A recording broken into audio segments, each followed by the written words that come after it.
All right, good night, everyone. Welcome again for our weekly webinar.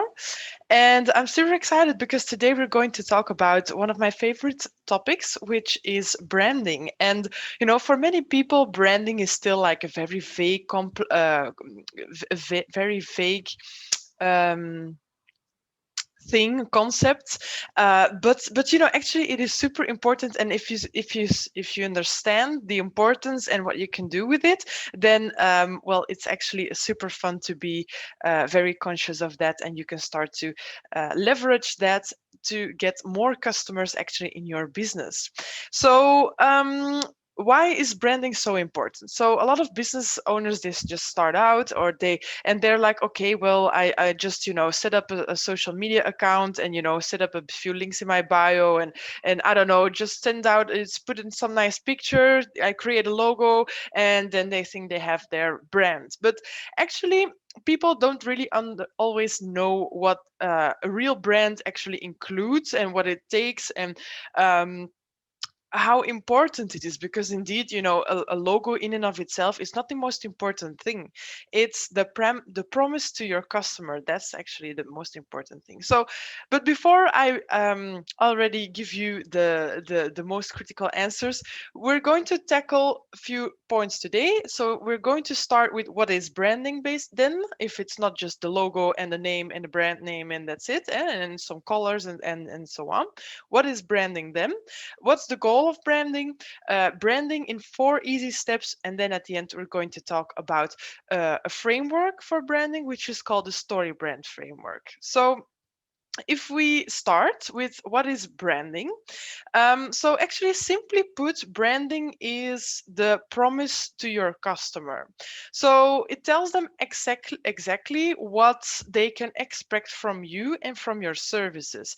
And why is that interesting? It's interesting because it also tells them how you differentiate yourself from your competitors, and also your brand is derived from who you are as a person. So in and of itself, you're already unique, because usually that's also a term called personal branding, but it should be derived from who you are, what are your values, who do you want to be, and who uh, do you want your customers or people perceive you to be.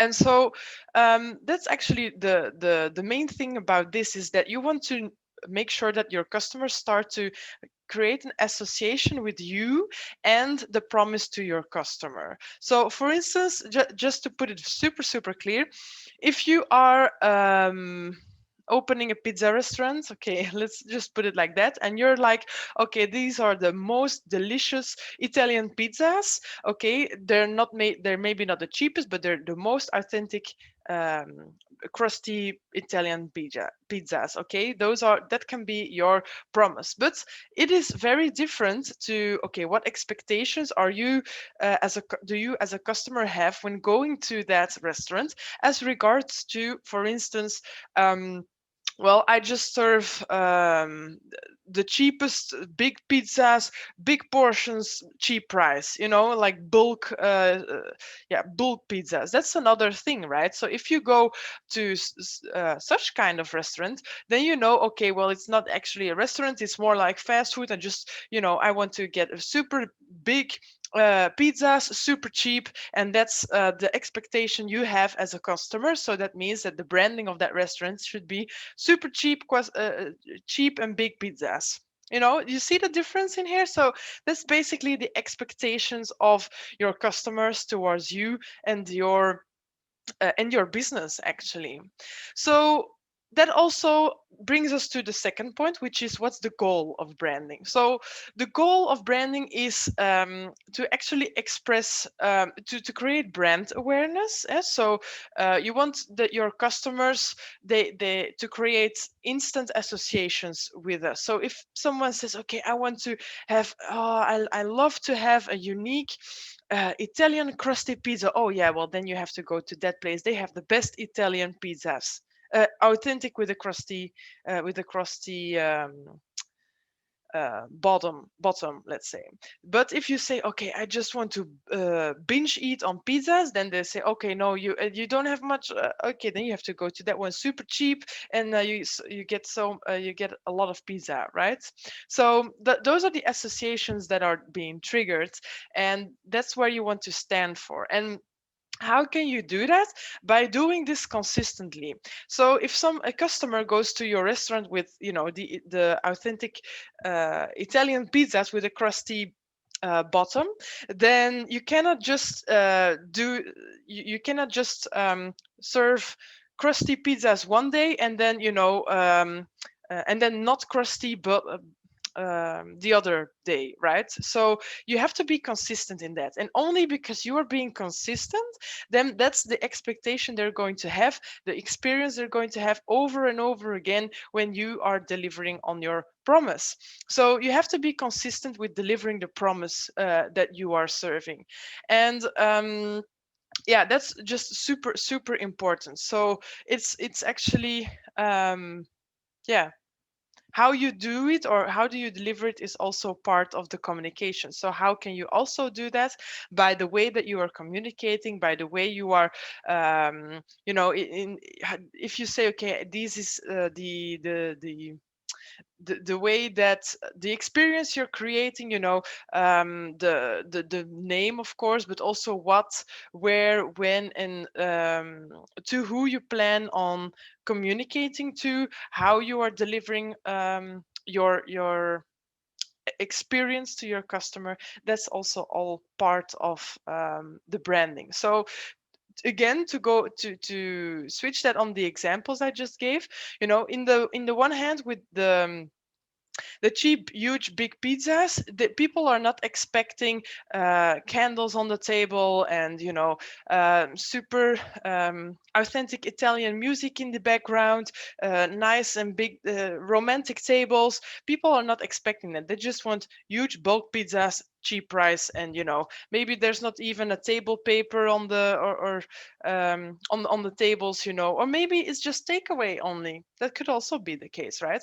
But if people are expecting a traditional Italian restaurant, there might be like, okay, typical Italian music, typical Italian waiters, the some olives on the table and some typical Italian drinks, wine maybe, and yeah, just a very romantic atmosphere created inside.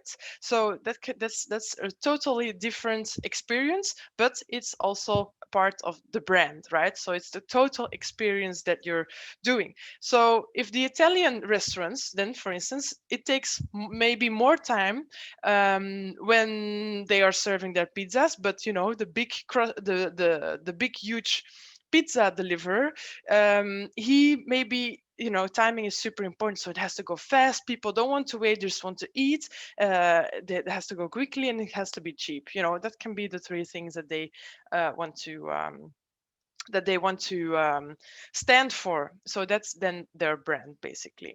So it's all about creating associations in people's minds, and yeah, so that's basically the thing. And then every form of communication should be in line with how you want to stand for what you want to stand for with your promise. So indeed, that could be email, that could be a logo, that could be a signature. Every form of contact that you're having with your customers, is it by phone, is it by WhatsApp or text message, or even your style, your attitude, how you are behaving, the car maybe you're driving, I don't know, it could be your vibe, your energy, your website, the introduction you make, your just everything that is somehow noticeable, and it doesn't always have to be tangible. Okay, it doesn't have to be material always. So okay, yeah, that's really important. So the thing is, you want to create, so what's the goal? Just to summarize this topic, the goal of branding is to create brand awareness. And the reason for that is that, okay, people, they will after a while, if you deliver on that same promise time and time again, people will start to notice, okay, if I want this, I have to go to that place. If I want that, I have to go to that place. And you always have to be consistent in delivering on that same promise. And then otherwise, what starts to happen is that more and more people will start to notice that, okay, if you want to have that experience, you always have to go to that one because that's better. And people start to talk about it because they recognize, oh, okay, your friend or your partner or your whatever, your children maybe, they want to go to they want to have that particular experience. And then they say, oh yes, well, because you have this association in your mind as a customer.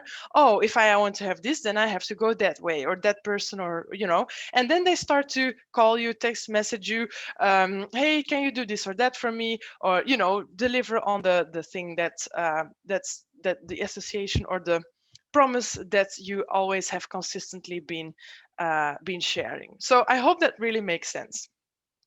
So okay, what's how can we set our branding? So actually there are 4 big steps when creating your branding. And I mean, these are just like a heads up, it's just super simple, high level. I honestly recommend you to really dive in deeper, because in my opinion, it's actually the one of the foundations of your business, especially if you want to create an online offering. Then you really have to dig a lot more deeper than those 4 steps that I'm going to be sharing. But just high level, this is 4 steps that you can start to already gain an idea of, okay, how can I implement this for my business or my idea or whatever. If you want to do a more deeper exercise on that, then I can help you with that, because I've got a team also with they are branding experts, and we can drive you with we can help you a lot with the StoryBrand framework that we're going to end up with at the end of this presentation. And that's also based on the book, that link that I shared with the building a story brand Building a Story Brand by Don Miller, who is super famous in doing that. Okay, so branding in 4 simple steps. The first step is, okay, so recall that we said branding is the promise to your customer, how you want to. So the first thing you need to do is define how you want to be perceived.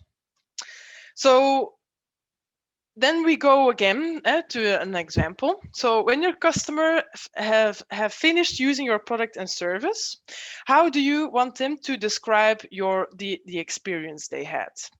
So if you own a restaurant, again, what do you want them to say? You might say like, okay, wow, this restaurant has the largest portions in town. That's great.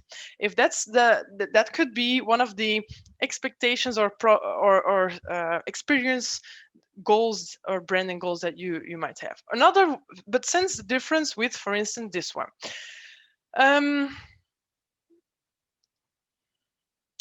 You really feel as though you've been invited for a traditional Italian family dinner. The dishes are but so delicious.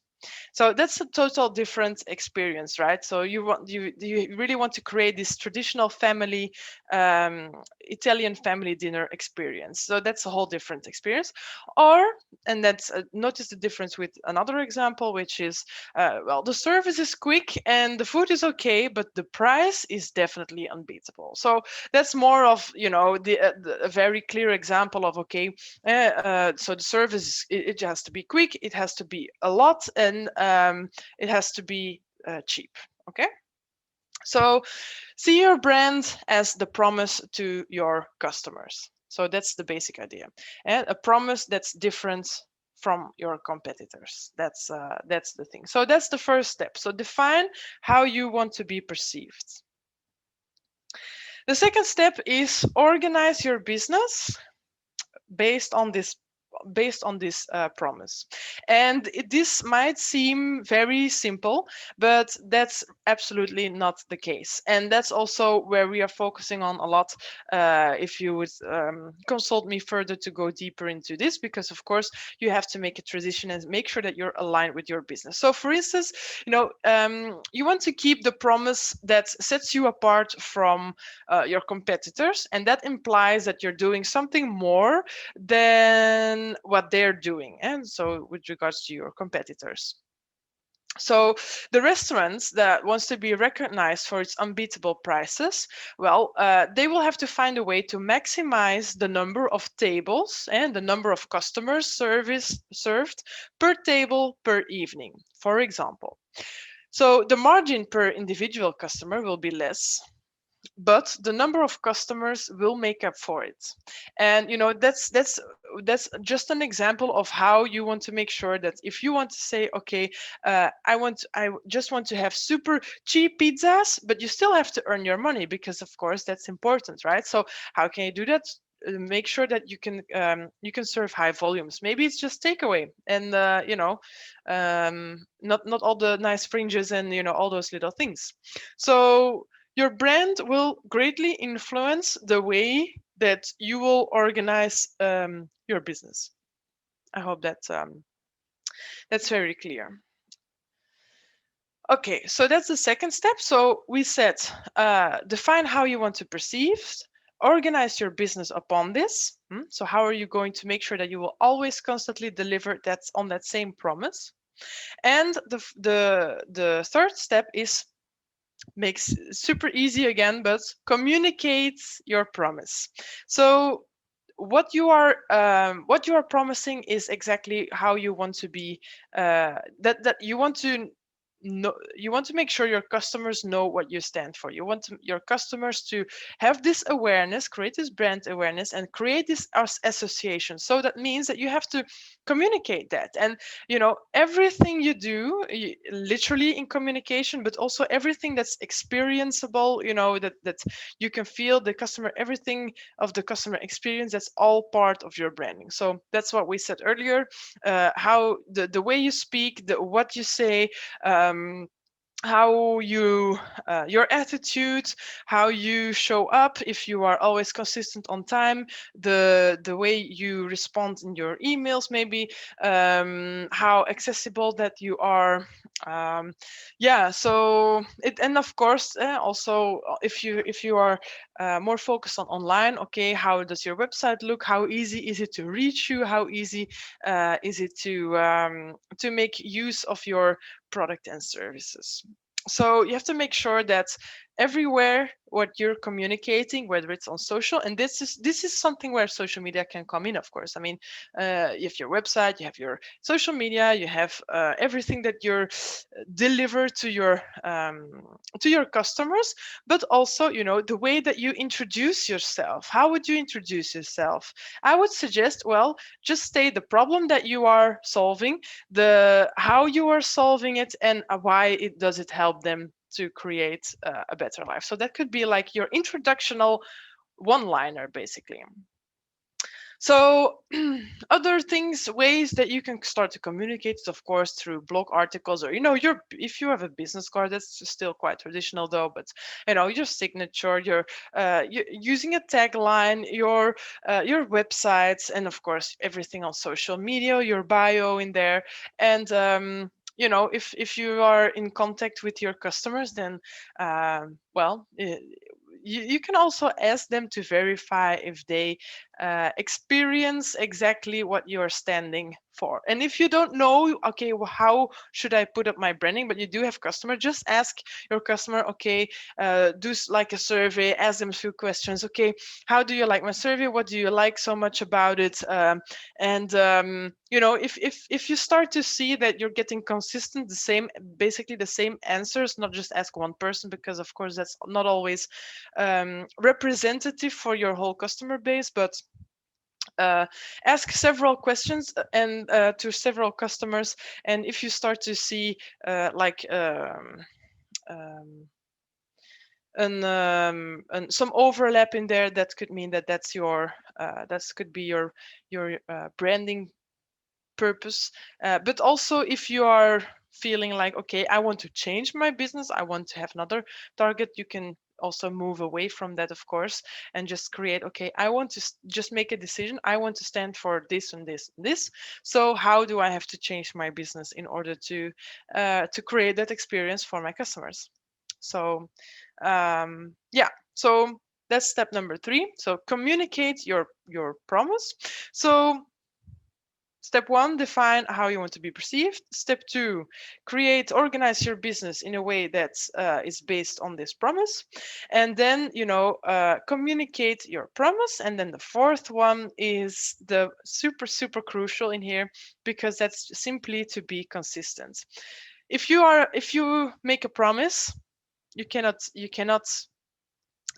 one day deliver on the promise and the other day fail on delivering that promise. So you have to be consistent and make sure that everything you're doing in there will not break that promise. Okay, people make mistakes always, but the main promise that you want to stand for is that's the promise that you always want to be delivering, because it takes a lot of time before you get the confidence, before you get the trust of your customer. But you only have to break it one time, and then you'll lose the confidence and the gain, and then it's often not possible anymore to really fix that anymore. So that's why you really want to make sure to develop trust. Make sure that if you say, this is what I promise you, you have to make that a reality every single time. So that's yeah, the consistency is often the most hardest part, but actually also one with the greatest rewards, because over time, a well-managed brand, yeah, there could be, like, if you go back to the restaurant example, there can be like 10 Italian restaurants in the neighborhood, but only one where a customer really expects a traditional Italian family dinner experience. And that restaurant's brand is no longer its name or its logo, but it's the experience of its customers, right? So I hope that makes it very clear. And if you can do these four simple steps a longer period of time, then you're actually starting to create a bit of brand equity, which is actually like a fancy word to just say like goodwill, or the people will be proud of it. You can people will be excited about it. People will become fans even, just like with Apple, to name a very specific thing. Or also in a horse niche, you can have people that are really all about Frisian horses, or all about a certain type of brand, Kingsland, or yeah, I don't want to I just gave a few examples, but I think you understand what I mean, right? So that was actually topic number 3 already. So how can you create a brand in 4 simple steps? And well, maybe I've got 2 things that I want to end with, and one is actually inspired by a very famous guy called Simon Sinek. He's very inspirational. A lot of people know him. If not, doesn't really matter. One of the things that he shared is, or he implemented, or he invented, let's say, is actually the golden circle. And the golden circle is a concept. You can have TED Talks about it. You can find also just YouTube videos about it.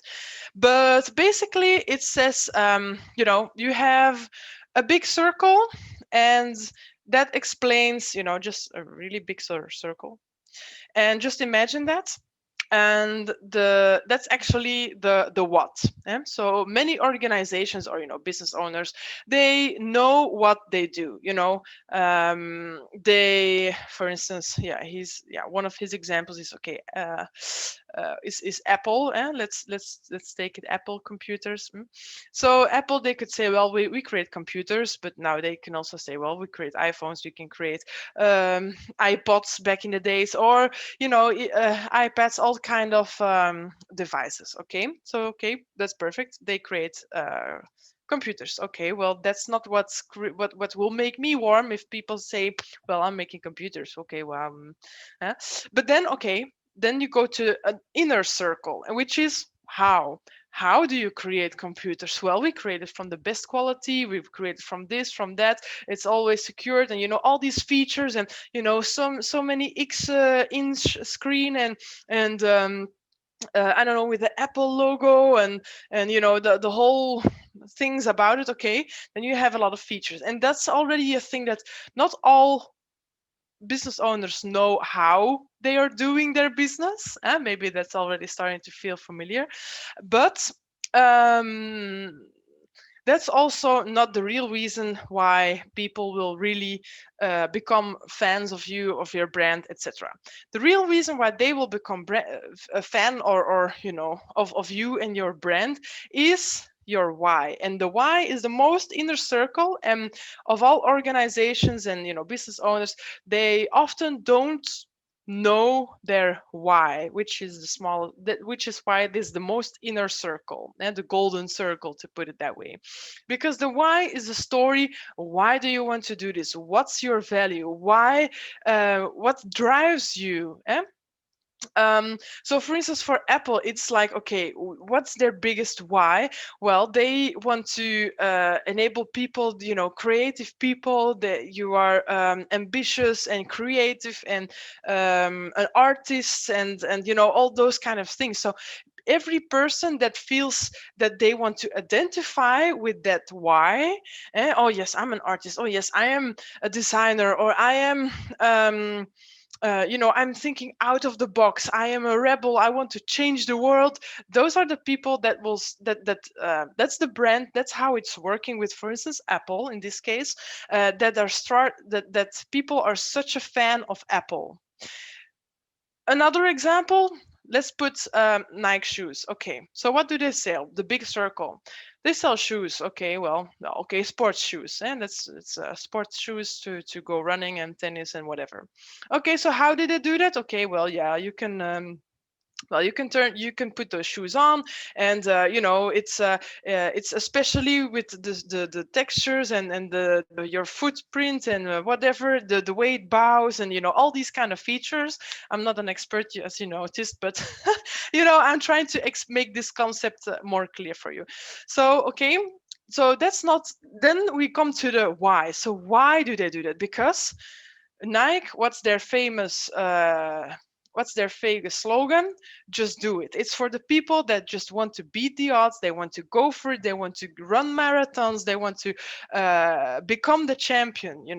They just do it. They just go for it. And that's the mentality. And everybody, again, that wants to identify themselves with, I am a person, I'm creative. I am always going to the end. I'm a winner. I'm a champion. They will be very drawn to the brand of Nike, and just for that reason, because of the why, not because of, oh yeah, that's in sports shoes, yeah, sports shoes.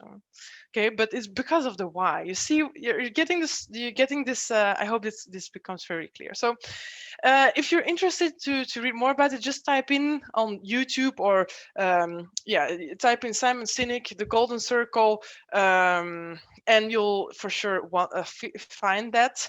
It's quite famous, actually, and as I said, there's also a TED talk about it, if you know that. All right, then we have got the StoryBrand framework. And I still understand that for most people, branding is not can be very difficult to implement in your business. And I understand it because a lot of I've been there too. Too, and I have also in the beginning had to look a bit for, because I can do so many things and I can help, but you have to make a distinction, and you have to make a choice. Okay, where do I want to stand for, right? So on that account, well, I when if you are looking for branding, well, we can for sure help you with that. But what I often see is that business owners, they're themselves too close to their service or product. So that's, they are constantly in, okay, I have to deliver. But then over time, they forget about the why. They forget about, okay,